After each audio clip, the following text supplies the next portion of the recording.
Now, Israeli Prime Minister Benjamin Netanyahu has said that he is open to a temporary ceasefire in Gaza as international pressure intensifies over Israel's renewed offensive and aid blockade in the war-ravaged Palestinian territory.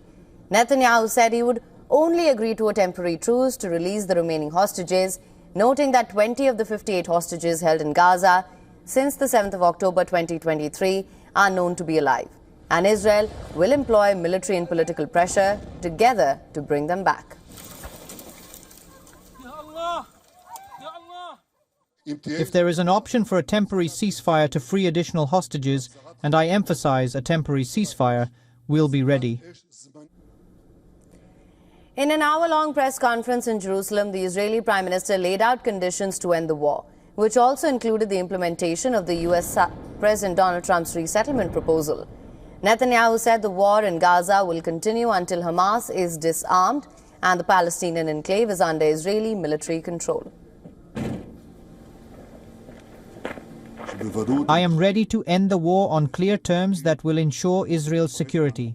All the hostages return home, Hamas lays down its arms, steps down from power, its leadership is expelled from the Strip, meaning whoever remains of it, Gaza is completely disarmed, and we implement the Trump plan, a plan that is so correct and so revolutionary. Now, Netanyahu also said that Israel has probably killed Hamas leader Mohammed Sinwar after an Israeli strike on a hospital in southern Gaza earlier this month. We have a very organized plan. We started in Gaza. We eliminated tens of thousands of terrorists. We eliminated the murderers, Mohammed Daif, Ismail Haniyeh, Yahya Sinwar, and probably also Mohammed Sinwar. Meanwhile, U.S. Secretary of State Marco Rubio in a congressional hearing voiced guarded optimism for a solution pretty quickly to end the Gaza war.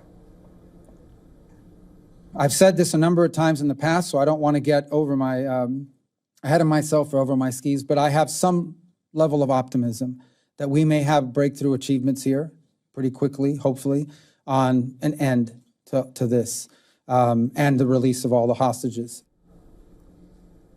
Furthermore, after an 11-week blockade on supplies entering Gaza, the Israeli military said 100 trucks with aid were allowed to enter the Palestinian territory through the Kerem Shalom crossing on Wednesday.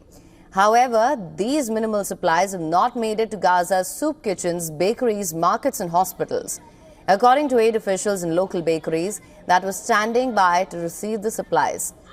Humanitarian groups have said that the amount falls short of what is required to ease the crisis. A US-backed private group, the Gaza Humanitarian Foundation, said it will start moving aid into the territory in the coming days. The GHF has said that it will distribute some 300 million meals in its first 90 days of operations.